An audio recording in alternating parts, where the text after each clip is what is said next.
Hello, everyone. This is Coach Tim Campsall, and I'm excited to have a fellow business owner with us today. Something unique about my guest is he was a controls engineer for 20 years, and also during that time frame was a pastor as well as a coffee roaster. In his downtime, he enjoys spending it with family as well as fly fishing and backpacking. And he's most proud of starting and exiting a coffee roasting company with his wife. It's my pleasure to welcome Rich to the show today. Hi, Rich. Thanks for having me. It's good to be here. Well, hey, I'm super excited to hear your story today. Let's start by having you introduce yourself. Tell us your full name, as well as a bit of your personal story, like where you were born, where you live now, and about your family. So I'm Rich Siri. I was born in South Bend, Indiana, so didn't venture far from home. I grew up as the oldest of five kids. Mm. And yeah, we were pretty, dad worked as electric motor guy and also a pastor bivocationally. And then yeah, we stayed here in South Bend till probably 2000 and then moved out of town closer to Michigan. Okay. But yeah, as a family, we loved all things outdoors. Mm. So spent lots of time camping and yeah, so just kind of blessed to do that with my siblings and yeah, mom and dad. Yeah, very cool. Awesome. Is there a funny story, Rich, that your family likes to tell about you that you'd be willing to share today? One that I'd be willing to share. Um, I probably I don't know. Yeah, it might be my best friend's grandma. Always used to joke that we were always selling something, and we even to this day, every time I go over to visit her, she's got a jar of sassafras root sitting on her counter that we were intent on making sassafras tea, and so we had gone out in the woods and dug it up and she's got it on the counter full of dirt and sand and yeah, so that was kind of our childhood. Nice. So, Rich, tell us, how did the business come about, and at what point did you have the confidence that you could run your own business? um so it would have been 2019. My dad had retired and then his business partner had taken over, and in the process of that, um his business partner had also decided he was ready to exit the business, and so there became an opportunity there to step in and take over. And I had worked in the business as a kid. Like I started here when I was 11 during my summers and did Okay. that through a good portion of high school. Yeah. And then we spent all of a year kind of evaluating the whole thing. And then in 2020, actually the week COVID shut everything down, I officially stepped into CEO, which is great time to take over a business. Absolutely. And how did you have the confidence that you could do that? You could take over the business. Um, it was, I would say that was one of the unexpected blessings of taking over a business. My dad, part of our agreement was he would come back for a year or two, Okay. and Oh, we literally fantastic. sat side by side for 24 months Yeah. and walked through the transition. And it was, yeah, one of those unexpected joys that you don't ever think you're going to get. And so at that point, I was exiting coffee roasting Mm. and handing that off to my business partner there, and then taking over here and getting to share that with my dad. Oh, that's wonderful. Yeah, very cool. So tell us more about the company. What's the name? What do you guys do? How do you help people? So our company is Enyart Electric Motor Repair.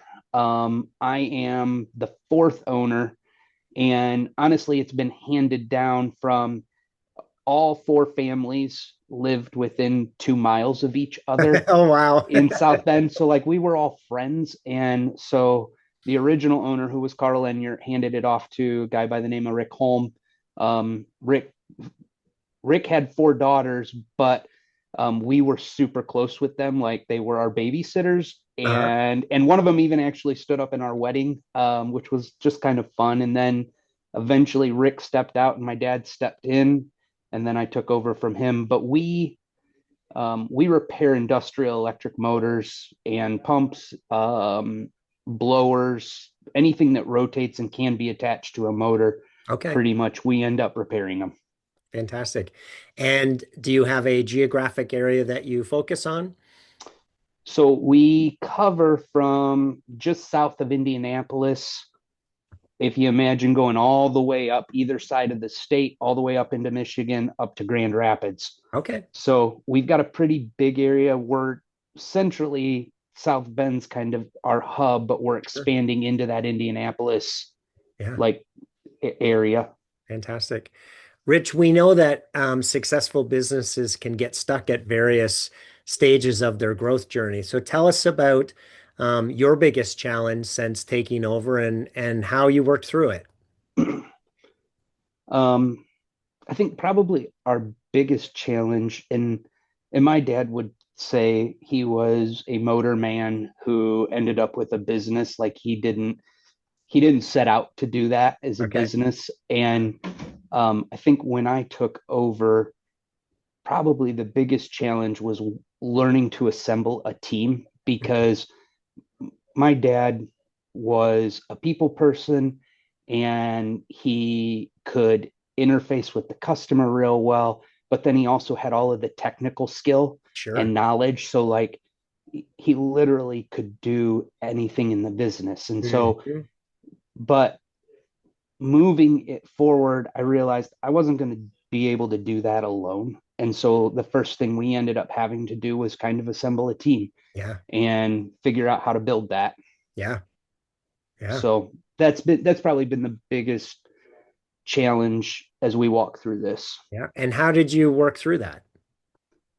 Um, Honestly, it was a lot of trial and error. It Yeah. was, you've got guys and you watch how they respond in certain situations, how they handle it, Yeah. and you realize along the way that sometimes you make prejudgments on how they would do, and then what you find out is no, they got a lot more moxie than you expect, and they rise to the surface when the challenge presents itself. And so, we've been pretty fortunate with the guys we have, and um, yeah, we're a young team. Hmm. Average age in our industry's probably in the mid 50s. Okay. So there's a lot of guys retiring, and there's not a lot of young guys coming up, and Mm. so we have a pretty young group as far as that goes. But it's been good. Yeah. Yeah, it's interesting. You mentioned, different people's, personalities, and that's a big thing when it comes to building teams is, everybody interprets information different, everybody Mm-hmm. communicates differently, and having that knowledge and understanding of, oh, well, Fred's gonna react differently than Rick did and differently than Jane did, and being able to know that and adapt and pivot how we communicate with folks and how we hold people accountable and how we ask people to do things is super important as part of building, high performance teams. Yeah, yeah. So, success also doesn't happen in isolation. So, I'm gonna put you on the spot here, Rick, or yeah, Rich, and ask you to pick three people in your business owner journey that you're most grateful for them being there for your business's growth. So, who are those three people, Rich, and how did they help you? So obviously the first one's my dad. Like Yeah. I literally I wouldn't stand a chance without him walking this out with me. Um, so yeah, just he brought a lot of stuff to it that um yeah, I just had to learn along the way, and I was like deer in the headlights when we started. Um, Second one, and I would say this is also would have been a surprise to me, but as we have grown and I've stepped more into that leadership role, I've handed off the day-to-day operations to my son. Oh, So my son Noah has probably like, and he just part of you raise a child and you think, okay, I know them, I know how they think, and all so often I realize he thinks about things so differently than I Mm, do, in a yeah. way that's just like, oh, that's refreshing. And I wouldn't have thought of doing it that way. And that's kind of outside of the box. And we like outside of the box here. So That's that awesome. functions really well. Yeah. Um, and the third person, had a business partner.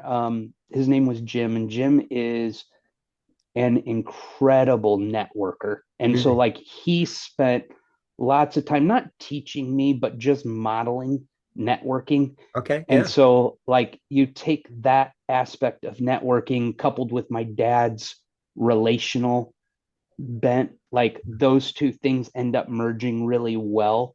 Yeah. And and I don't know that I would have always seen the benefit in that. Yeah. I So love that. those would probably be my three people. Very cool. Thank you for sharing. You mentioned that your son thinks differently and sees things differently. It goes back to what I was saying earlier. We use a DISC assessment tool to help understand, different people's views and how they process information. And yeah, it's super helpful for understanding, hey, if this role needs a really detail-oriented person, then part of the recruiting and interview process, it's helpful to use an assessment to understand if they're super detail oriented. Because if we put a round peg into a square hole, it just doesn't just doesn't Right. fit. Yep. Yeah. And having your dad be able to guide and direct you for those 2 years, did you know that that was going to happen before you decided to buy in? When I think when we started the process, like, we had talked about it, and he had said, I'm willing to come back and do this. And he was kind of at a point, honestly, where he was like, if the business just went away, he's like, okay, it would be what it is. But that wasn't really ideal. Uh-huh. Yeah. And so then I was interested in him stepping in. Just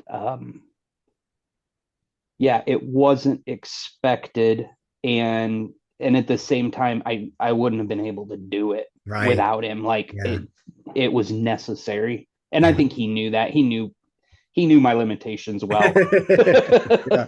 Well, the reality is that, you alluded to it a couple of times already during our show, but being a business owner, you're wearing multiple hats, right? Sometimes you're drinking Mhm. from the fire hose. Like it's just a continuous, ongoing, you even said trial and error earlier, right?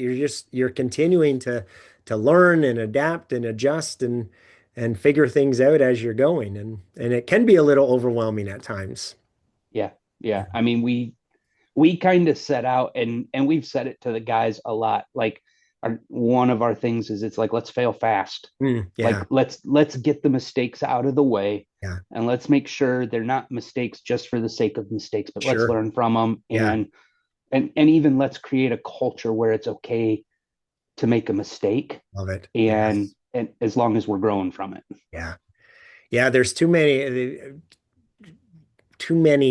larger organizations that make it not okay to make mistakes, and then every people stop putting themselves out there, right? And good things stop happening because we're all being super conservative and not Right. ready and able to trial and error and make some of those mistakes.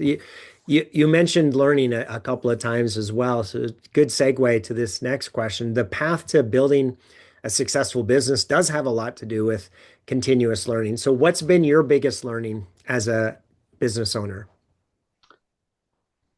um I think for me, and I would say for us, we had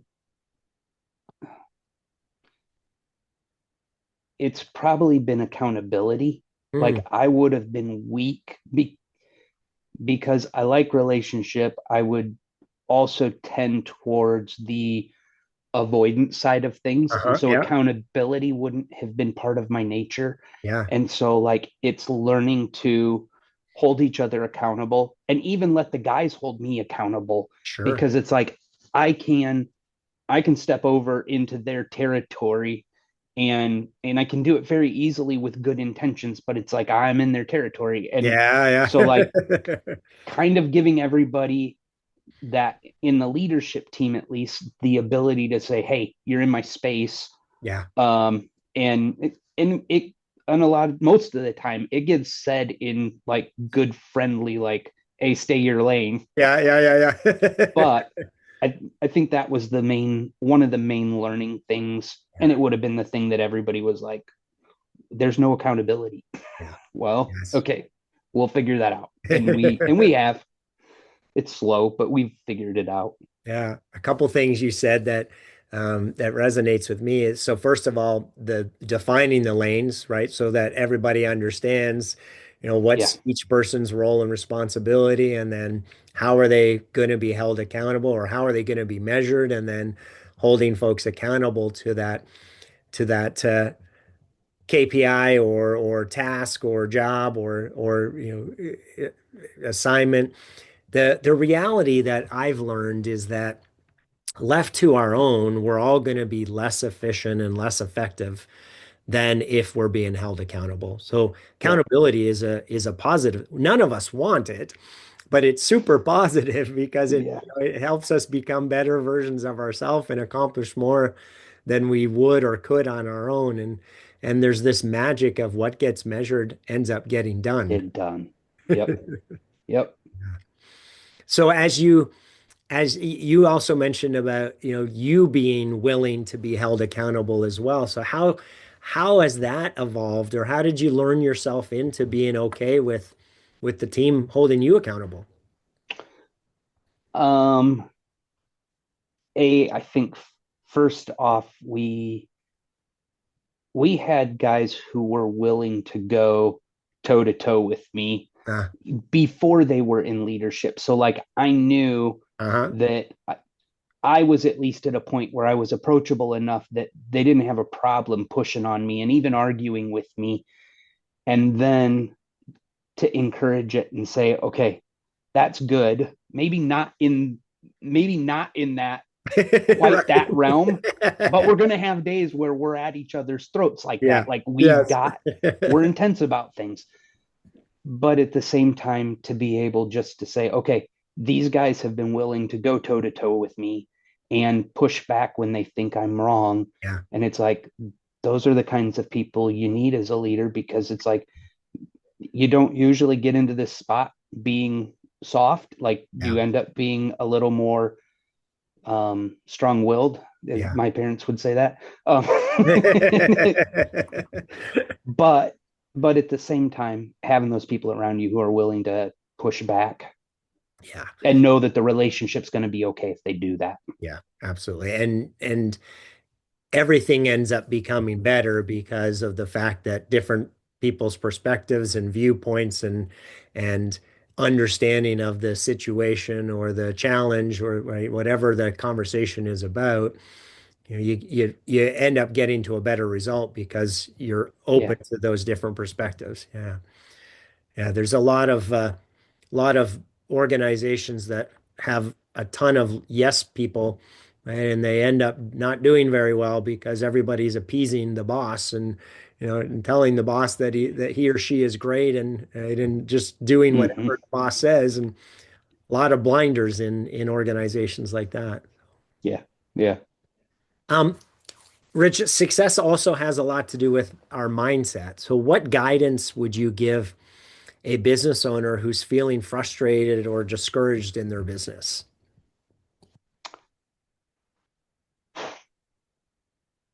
The number of times I've been there, um, and I think there is a certain aspect of it, as we built out the team, it was trusting the team Mm, to do the stuff that was important. yeah. um, because like the tendency for me would be to claw it back Hmm. and try doing it myself. Yeah. And what ends up happening is I get my fingers into 100 things and I don't get any of them done, Yeah. versus being able to step back and go, okay, I need to let this go, and I'm probably not going to get it done exactly the way I want it, but it's going to get done. Yeah. And and I think being comfortable in the letting it get done and not being Yeah. exactly as I would do it, Yeah. and B, letting it be longer term. Mm. Like I want everything now, Yeah. and it doesn't always work like that. Like Yeah. sometimes I got to be patient and hang on a little bit. Yeah. I like what you're saying about it maybe isn't done exactly the way that you would do it. And that comes back to what you were sharing earlier about accountability and setting, standards of, it's more important that the thing gets accomplished, not necessarily how it gets accomplished, right? And Right. so if a different team member has a different approach, but the result is still positive, then it's like, oh yeah, I guess I shouldn't care so much about the how. It's the what that matters the most, right? Yeah. Right. Yeah. And that idea that you shared in terms of um the length of time too, like oftentimes, we all will be a little more optimistic on how much can be accomplished versus the reality of what Yes. can really be. Yeah. So breaking things down and going, all right, you know what? We only really should be focusing on three things this quarter, not 20. And let's do those three things really well.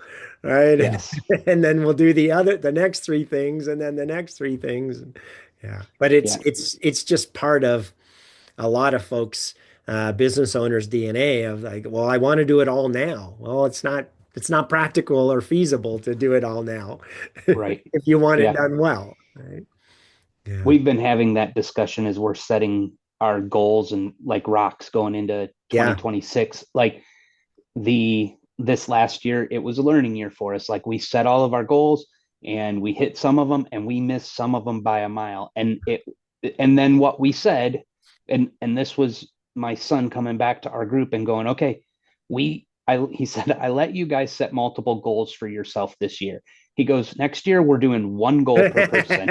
He's like, and you get one goal. And he's like, and then it's like, okay, you only have one thing to work on, Yeah. Yes. not three or four. Yeah. So, Yes. The other thing that I've realized and we now help our clients think through this is it's a whole lot easier to set plans for 90 days versus plans for 12 months because so much changes over the mhm, course of a year. So breaking it down into bite-sized chunks and saying, okay, well, here's what that looks like over, the next 1, 2, and 3 months, and then we'll reevaluate things, right, in 90 days and set the next 90-day plan. yeah, yeah. So as you think about the next year, Rich, what's your biggest priority that you feel like you guys still need to sort out? Um, we're so I'm my role now tends to be more casting vision Yeah, and trying to set long-term direction. sure. And we've established that direction as a team, but my job now is figuring out, okay, how do I break that down? What do I push on? Yeah, Where do we apply energy? yeah. So like in the next 12 months, part of what we saw this year was we saw a pullback economically. Mm, So from a revenue standpoint, and it wasn't what we expected. And it was outside of us as we did our normal SWOT analysis. It's like, okay, this didn't have something to do with us. This was right, external. right. And so it's like, okay, what can we do going into 2026? And how do um, as we're kind of spreading out south towards Indianapolis Yeah. and opening up some of those other territories, it's like, how do we step in? Do we need to set up some different programs or processes Mm, to actually help facilitate? Um, our goal, our vision as a company is to be the exemplar of thriving processes, people, processes, and customers. So okay. it's like we want it to be that when a customer interacts with us, that interaction is so above what they get everywhere else Yeah. that it is that there's something noticeable about Okay. it, to the point Yeah. where they're like, oh wow, these guys communicate well. Because that's one of the biggest things. Like internally, we haven't had good communication. So like we've spent a lot of time working on communication, Sure. but then it's like, okay, how do we bring the customer into that Yeah. process so that they feel like they drop something off or we pick something up, Yeah. and there's good, clear communication about where it's at in the process. But we'll joke about ordering Domino's pizza, and the Domino's pizza tracker, like Yeah. it tells you who the driver is. Like Yeah. we had a joke in our house that for a long time the Domino's pizza guy would show up and I knew his name, and my kids are like, how do you always know the Domino pizza guy's name? I didn't tell them it was in the app all the time. They just thought I knew every Domino's pizza guy. So, That's but all. that kind of communication that it's Yeah. like has a personal touch, and and we've strove for that. Like even answering the phones here in the business, we have fought hard to not let it go to an answering service, so Mm. that when somebody calls, they get a live person Yeah. whenever they call. Yeah. Yeah. Love it. So you talked about strategic thinking and long-term planning. Why is that important to you, Rich? Because like as we're trying to grow the business and get out in front of um, our competitors, and even where we have been historically, we just recognize there are certain ceilings that Mhm. we're going to bump our heads against. Sure. And it's like trying to go, okay, what's going to it might just be something small that we haven't considered that Sure. moves us over that ceiling that we've been Yes. bumping our heads against. And Yes. then Yes. it's like, okay, we got past that one, it's on to the next one, and let's Yes. go. So Yeah. it's just trying to think through those things, and getting everybody to creatively think about it. Like I don't Yeah. honestly, I would say I'm not generally the one who's out in front on thought like that, but getting the team stirred to the Yeah. point where they help us identify that so we can Yeah. move beyond it. I love it. Yeah. There's a I can't remember where I learned this from, but the concept is it's a lot easier to make a 10% improvement in 10 different areas of the business than a 100% improvement in one area of the business. So, Mm-hmm. right. Mm-hmm. So looking as you're talking about, right, evaluating different parts of the organization. Oh, well, if we just tweak that a little bit there, and if we just adjust that a little bit there, then there's a multiplier effect to the overall Yeah. results. Yeah. Actually, that sounds a lot like Atomic Habits. Okay. It's the 1% change. It's 1% changes in a whole bunch of areas, and it's Sure. like they look negligible, Yeah. and but then when you start accumulating them, it makes a huge difference. Absolutely. Yeah. Yeah. Great book, by the way. I've folks, if you didn't hear that, Atomic Habits, awesome, awesome book. If Yeah. you haven't read it, go ahead and pick that up. So, last question, Rich.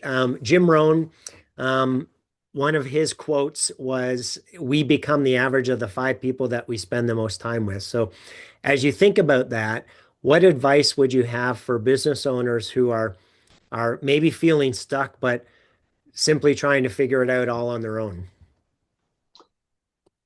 Um, as as I've thought about that, and I've thought about that quote a lot, because I'm like, okay, who are those five people Mm, around me? yeah. Um, I think, and as I've thought about it, the mix of those people for me is interesting, because it's like obviously my wife fits in there, and like on a lot of times, she's my greatest encouragement and the place where I'm going to fall when I've had a hard day, and Right. and it's a mixture of that comfort and spurring me on, and then like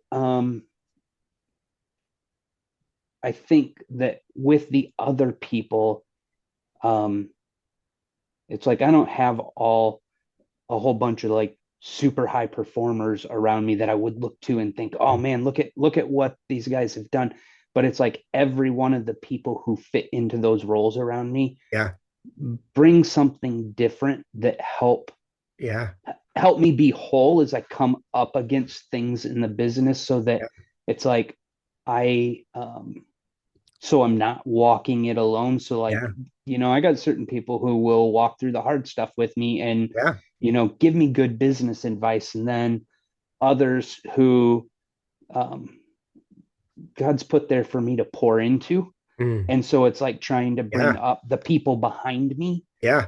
And so, yeah, I think it is whenever I initially heard that quote, I thought, oh, that means I need to get a whole bunch of high performers around me. And it's like, I don't know if that's going to be great when I start trying it Yeah. versus, yeah, more of a shotgun approach, I guess. Yeah. Yeah. Fair. So for folks who don't have some of those relationships that you just described, what advice would you have for them if they're kind of feeling that they're in it all by themselves? What would you say to them? Um, for for me, one of the ways I dealt with that was I'm part of a group called C12, Hmm. and that C12 group is consists of a whole bunch of CEOs, and they sit kind of like your board, Yeah. but they're people who my C12 group will come into my business and do a deep dive on my business once a year so they know my employees